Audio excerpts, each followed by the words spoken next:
Assalamualaikum warahmatullahi wabarakatuh. Perkenalkan, Waalaikumsalam. nama saya Roinzagi Saputra, NIM 2019-009, dan di bawah saya ada.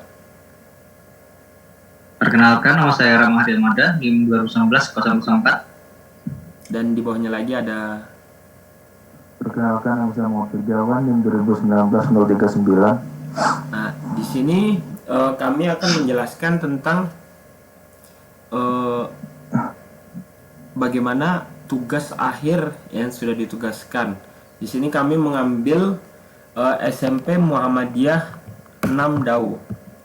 Nah, di sini ada visi dan misi dari SMP Muhammadiyah yang dapat ditarik dari visi dan misi SMP Muhammadiyah yang dapat ditarik untuk membuat sebuah aplikasi kebutuhan dari SMP Muhammadiyah tersebut. Dari visi dan misinya, yang pertama itu menyelenggarakan proses pendidikan yang berorientasi pada mutu secara transparan dan akuntabel.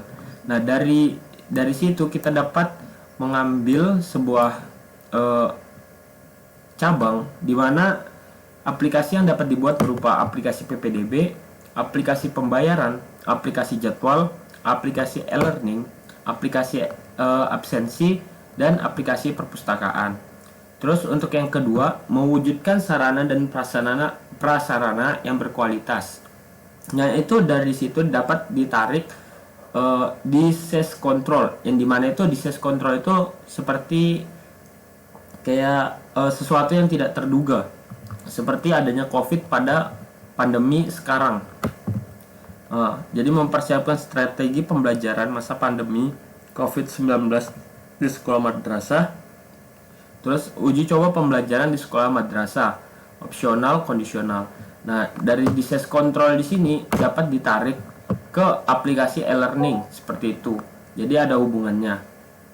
Terus yang ketiga, meningkatkan citra positif lembaga pendidikan Muhammadiyah yang berwawasan sains dan teknologi informasi. Nah, dari situ dapat ditarik dua cabang. Yang pertama ekstrakurikuler sama intrakurikuler.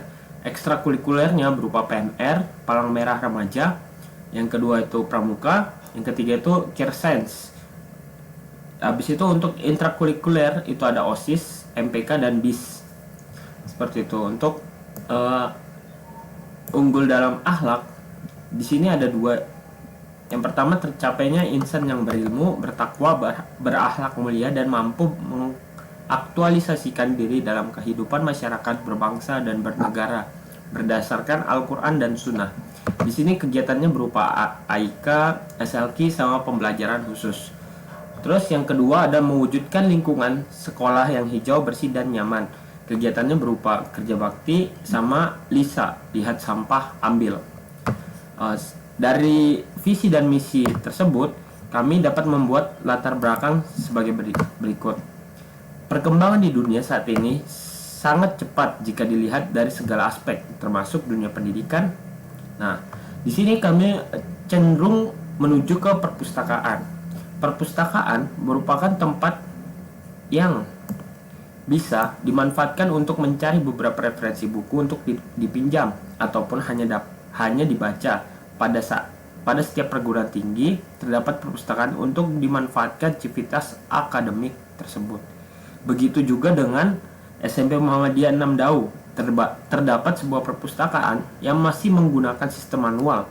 Namun, dengan semakin meningkatnya kuantitas pengguna perpustakaan SMP Muhammadiyah 6 Dau, maka sistem manual menjadi tidak efisien lagi untuk saat ini.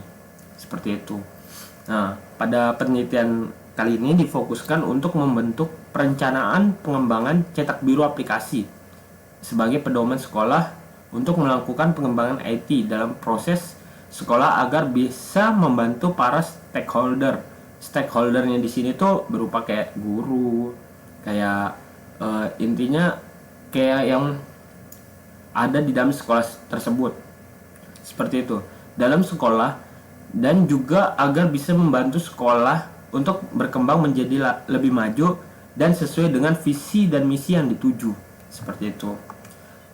Tujuan integrasi yang sebenarnya adalah untuk menutupi kesenjangan yang terjadi dalam proses untuk menurunkan kesenjangan tersebut. maka diperlukan suatu blueprint dalam merencanakan, merancang, dan mengelola sistem informasi. Karena itu dibutuhkan suatu perencanaan enterprise arsitektur yang mampu menyediakan framework yang akan digunakan sebagai acuan dalam pengembangan sistem informasi.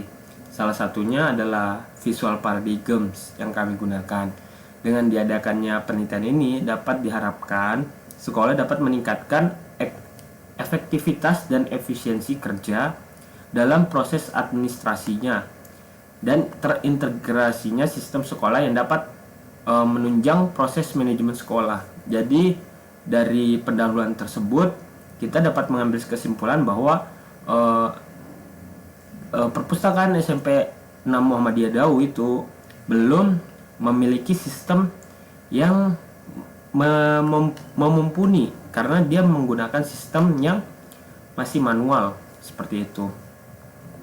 Terus untuk tujuannya melancarkan pengembangan sistematis dan prosedur, menyiapkan dan mengsekolahkan informasi dalam bentuk digital, meningkatkan efisiensi proses penyampaian informasi kepada pengguna, mendorong usaha kooperatif dalam jaringan sumber informasi riset, komputasi, dan komunikasi, menguatkan komunikasi dan kolaborasi antar institusi pendidikan menjadi yang terdepan bagi generasi dan dalam hal penyebaran ilmu pengetahuan. Terus di sini ada tinjauan pustakanya. Di sini ada perpustakaan, pengertian seperti biasa untuk tinjauan pustaka. Terus di sini ada digital library, artinya perpustakaan yang sudah berbasis digital seperti itu. Terus institusi pendidikan, terus enterprise arsitektur seperti itu. Terus di sini hasil dan pembahasannya, kita menggunakan metode penelitian kualitatif instrumen pengambilan data yang dipilih dari wawancara dan observasi. Karena sebelumnya kami mengambil perpustakaan ini dikarenakan sudah melanjutkan dari semester 1 yang sudah kami lakukan wawancara, observasi, dan pembuatan website seperti itu, langsung sampai kepada tahap implementasi, namun tidak menggunakan blueprint sebelumnya. Sekarang kita membuat blueprintnya seperti itu. Nah, dengan menggunakan instrumen tersebut, penulis bisa mengumpulkan data dengan secara menyeluruh dan penulis bisa melihat langsung proses bisnis yang saat ini terjadi pada sekolah seperti itu. Terus untuk bisnis arsitektur akan dijelaskan oleh Mas Rama. Baik Mas Roy, terima kasih untuk penjelasan sebelumnya. Saya mohon izin untuk merefresh kontrol komputer. Baik.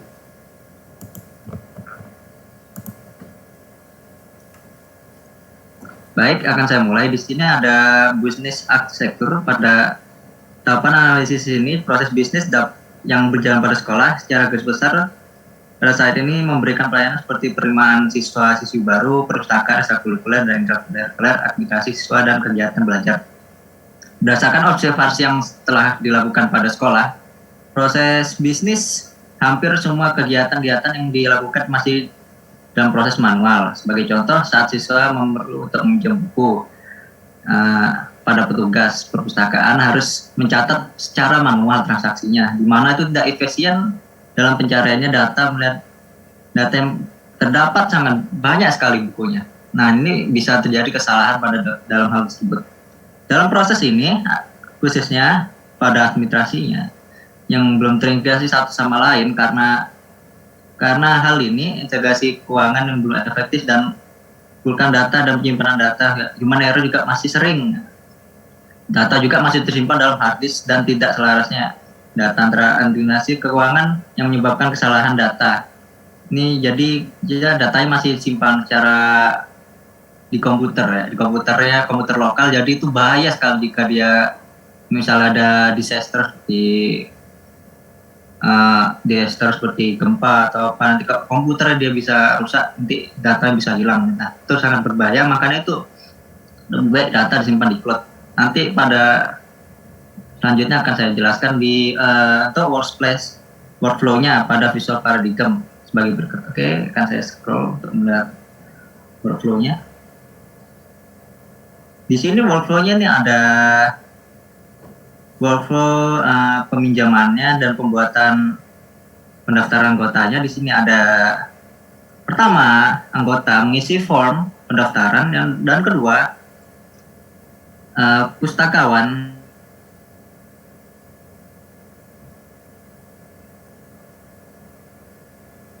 maka akan dia menginput form pendaftaran. Jika dia tidak lengkap, maka data dia akan meminta melengkapi isiannya.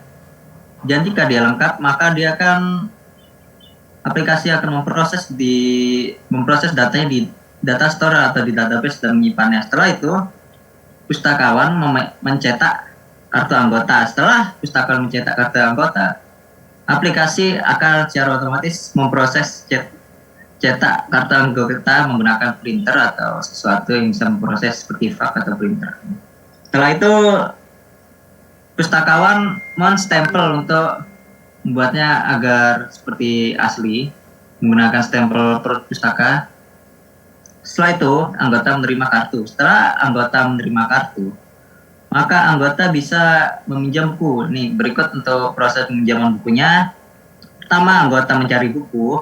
Setelah itu, anggota menyerahkan buku dan kartu anggota ke pustakawan. Setelah pustakawan itu menginput peminjaman buku ke aplikasinya. Setelah diinput, maka data transaksinya tersimpan di database secara otomatis oleh aplikasinya. Setelah itu, menulis tanggal peminjaman dan batas waktu pengembaliannya. Seperti batas waktu kembaliannya biasanya 7 hari. Jika selebih itu maka akan denda 1.000. Setelah itu, pustakawan menyerahkan buku dan kartu anggota si anggotanya. Setelah itu menerima buku dan kartu anggota. Dan ini untuk pengembalian bukunya ya. Ini sini ada anggota mau mengembalikan buku yang mau dikembalikan. Jika denda, maka anggota wajib membayar dendanya dulu. Setelah itu pustakawan menginput pengembalian buku. Setelah pengembalian buku, maka aplikasi akan memproses data store penyimpanan informasi pengembalian buku untuk laporannya. Setelah itu nulis tanggal pengembalian di kartu buku. Ini biasanya otomatis ini. Dan setelah itu selesai untuk penginputannya. Baik, selanjutnya akan untuk penambahan data buku ya. Di sini ada juga PSP-nya, workflow-nya sudah dibuat. Sudah kami buat. Di sini ada mengisi form pendaftaran sama seperti ini tadi. Jika tidak lengkap, maka dia akan minta untuk pelengkapan isi formnya. Jika misalnya ISBN-nya kurang, maka dia akan minta ulang lagi. Setelah dia lengkap untuk input form pendaftaran, maka data secara otomatis tersimpan pada aplikasi. Setelah itu untuk mencetak barcode buku ini sesuai dengan jumlah buku yang telah di-input oleh pustakawan, maka dia akan tercetak barcode-nya untuk ditempelkan ke bukunya agar bisa di-scan barcode buku apa yang disimpan, yang dipinjam pada barcode scanner di komputer pustakaan.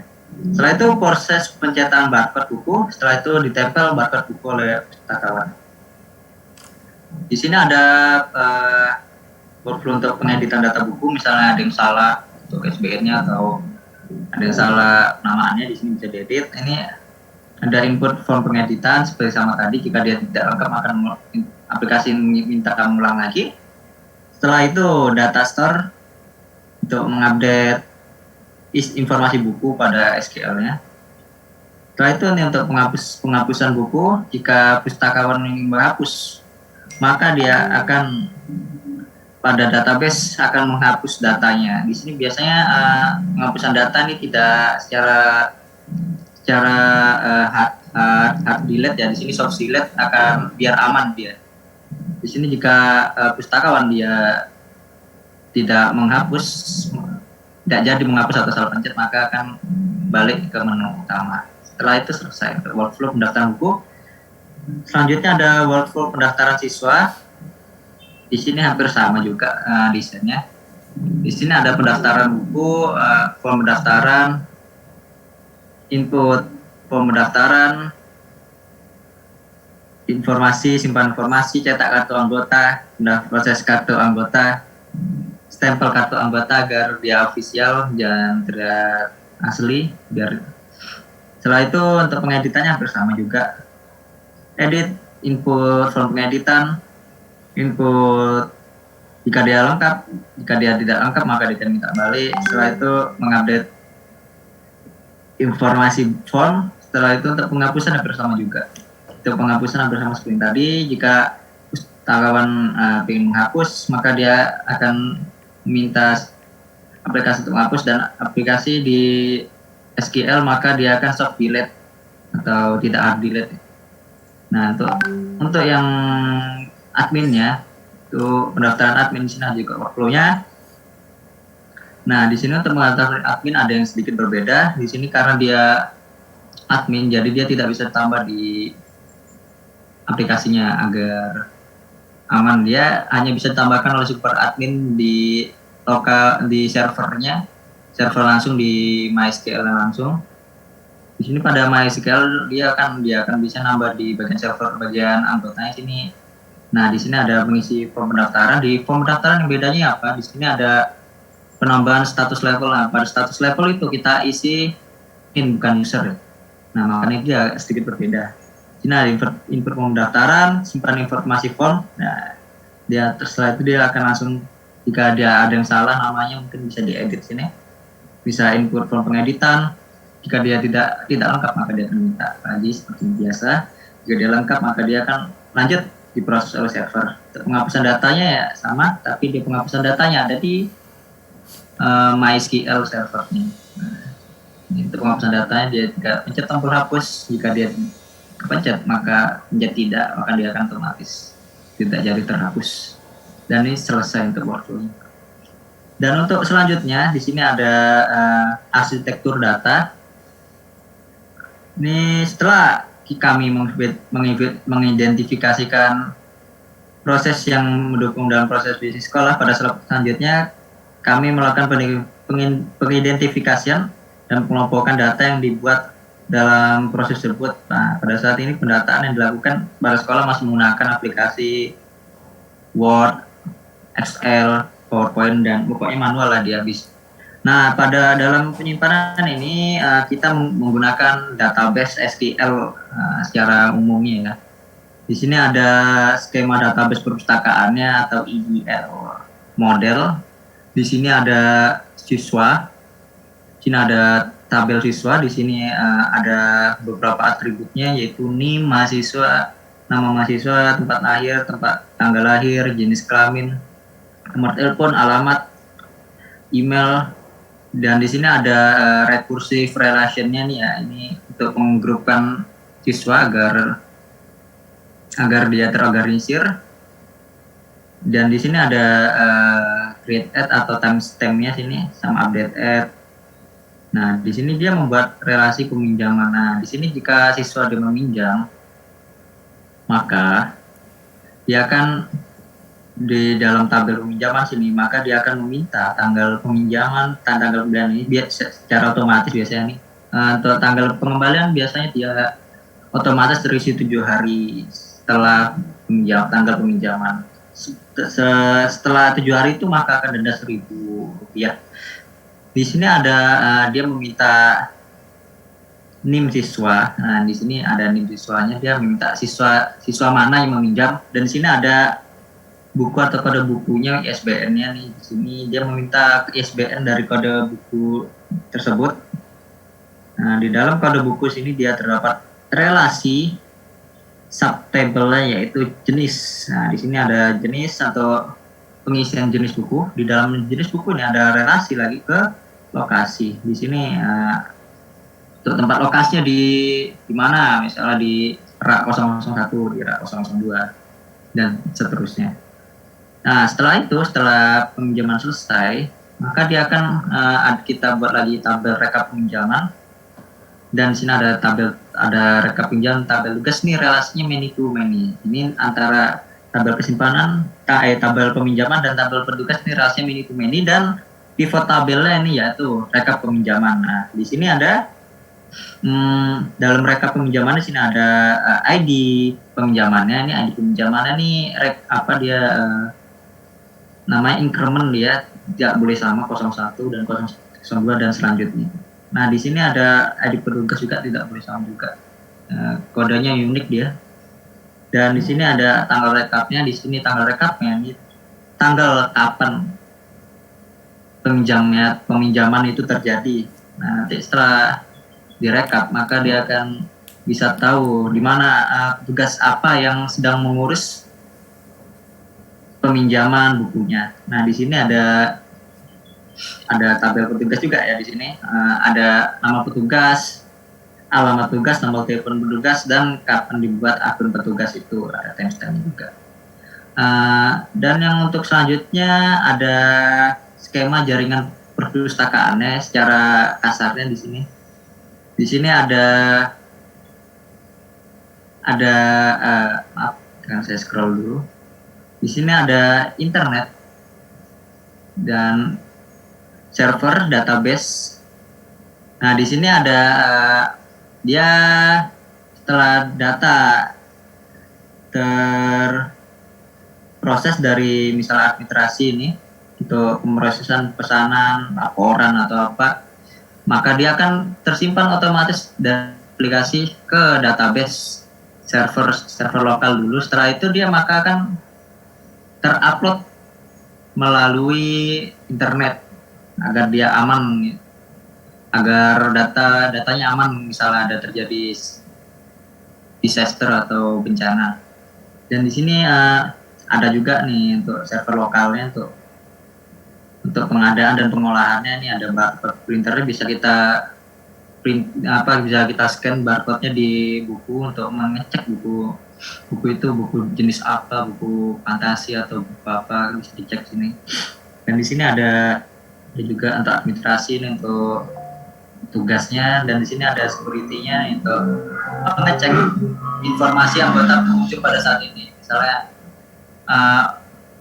NIM berapa yang masuk atau NISN berapa yang masuk akan dia terdata. Nanti kan jika ada buku yang hilang bisa data siapa yang masuk, bisa dicek misalnya siapa ada anak yang nakal misalnya. Oke, dan untuk selanjutnya untuk teknologi arsitektur akan dijelaskan oleh Mas Virgi. Silakan Mas Virgi. Ya, terima kasih Mas Rama. Saya request remote control.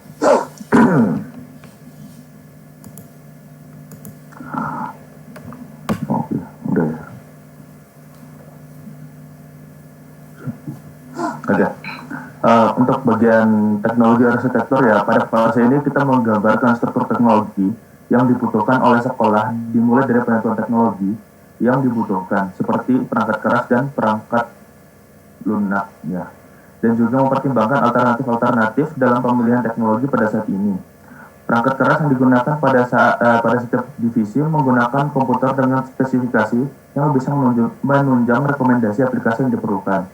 Nah, teknologi ini yang diusulkan itu adalah adanya penambahan personal computer atau PC yang akan digunakan sebagai database, dan dalam perangkat lunak yang digunakan sebagai sistem database yaitu aplikasi database manajemen MySQL.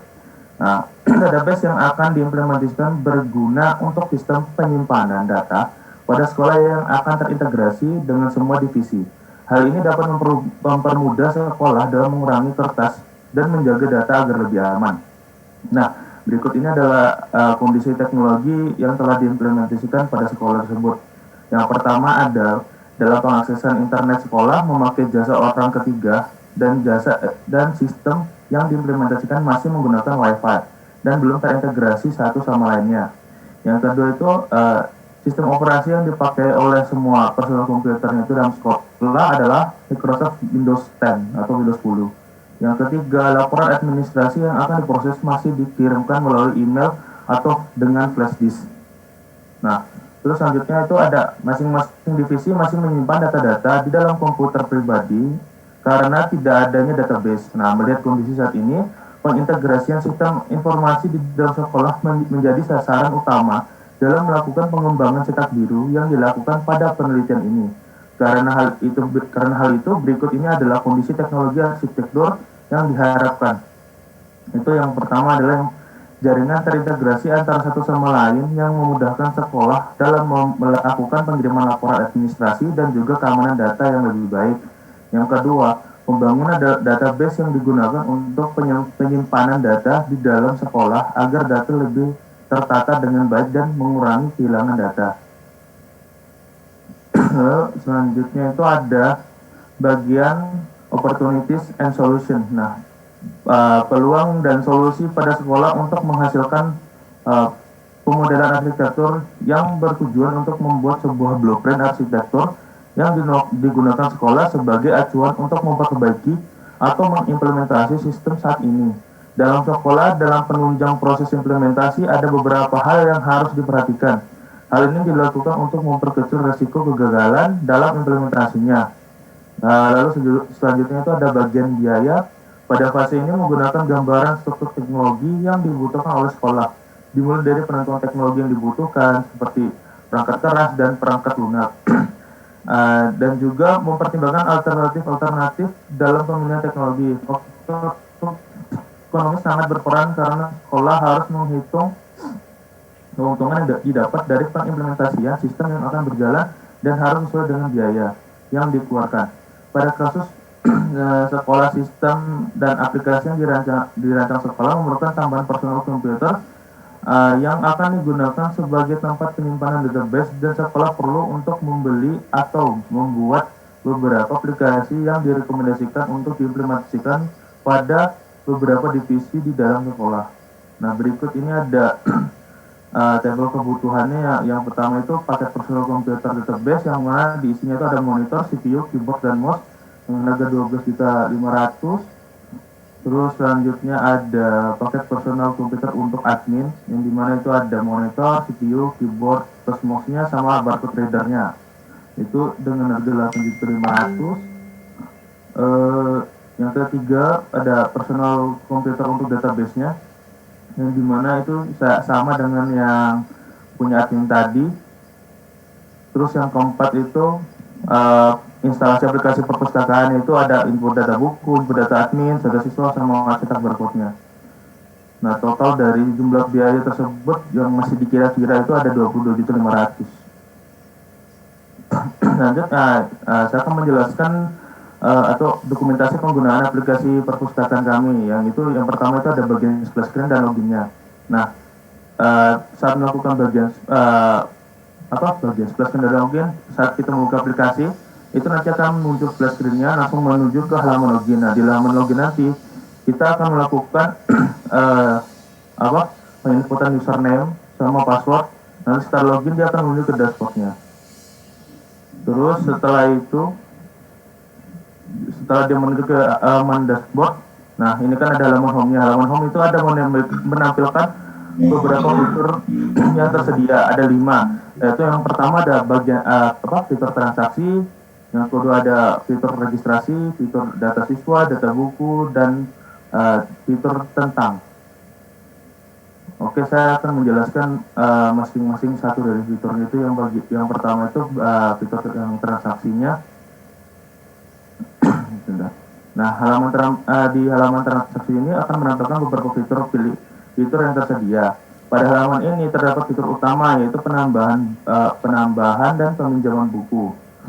Fitur pendukung yang tersedia dalam halaman ini ada 3, yaitu yang pertama pengembalian. Nah, pada fitur pengembalian ini ketika diklik, ketika seorang siswa ingin mengembalikan buku yang telah selesai dipinjam. Nah, terus untuk bagian kedua itu ada fitur perpanjangan, yang dimana kalau seorang siswa itu klik, dia akan memperpanjang buku yang dipinjam agar tidak mendapatkan sanksi. Nah, terus yang ketiga itu ada bagian detail peminjaman bukunya. Nah, pada fitur detail peminjaman buku ini, ketika diklik, ketika seorang admin ingin mengecek status informasi peminjaman siswa yang ada. Nah, lanjut ke fitur selanjutnya itu fitur registrasi. Nah, di halaman registrasi ini menampilkan beberapa fitur yang tersedia. Pada halaman ini terdapat fitur utama, yaitu penambahan user. Fitur pendukung yang tersedia itu ada 3 juga, yaitu yang pertama fitur detailnya. Jadi saat kita ngeklik, seorang admin ingin memeriksa data user yang sudah terdaftar. Terus yang kedua ada fitur, bentar, ada, nah yang kedua ada fitur edit. Pada fitur edit kita bisa melakukan perubahan data pada user yang sudah terdaftar. Nah, yang ketiga itu ada fitur create. Pada fitur create ini ketika seorang admin ingin menambahkan user baru pada sistem. Nah, fitur selanjutnya itu ada data siswa yang dimana ada fitur utamanya juga, yaitu penambahan data siswa. Nah, terus dari fitur ini dia juga memiliki fitur pendukung seperti yang lain, itu ada 3 juga. Yang pertama ada detail. Jadi kalau fitur ini kalau diklik seorang admin ingin memeriksa data siswa yang sudah terdaftar. Nah, terus untuk fitur selanjutnya ada fitur create. Ya, fitur create. Pada fitur create ini dipakai ketika seorang admin ingin mendapatkan data. Terus untuk edit ini ketika ada perubahan data pada siswa yang sudah terdaftar pada sistem. Selanjutnya itu ada fitur data buku. Nah, di data buku ini dia memiliki fitur utama, yaitu penambahan data buku. Nah, fitur pendukung yang tersedia dalam data buku ini ada 3 juga. Yaitu yang pertama detail. Pada fitur detail yang ada buku ini, ketika seorang admin ingin memeriksa data buku yang sudah terdaftar. Lalu yang kedua itu ada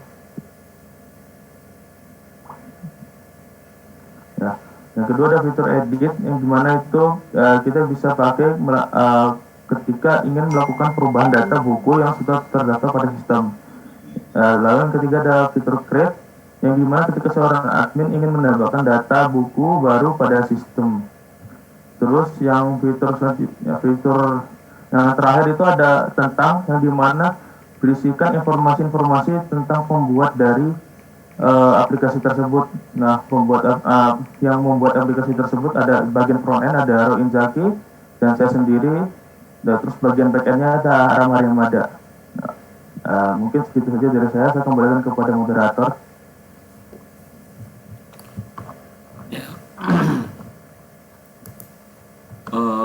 Dan kesimpulan dari laporan pada hari ini, dari hasil penelitian didapat beberapa arsitektur aplikasi yang didapatkan dari hasil observasi dan wawancara pada stakeholder sekolah, yaitu pada bagian perpustakaan yang kami ambil.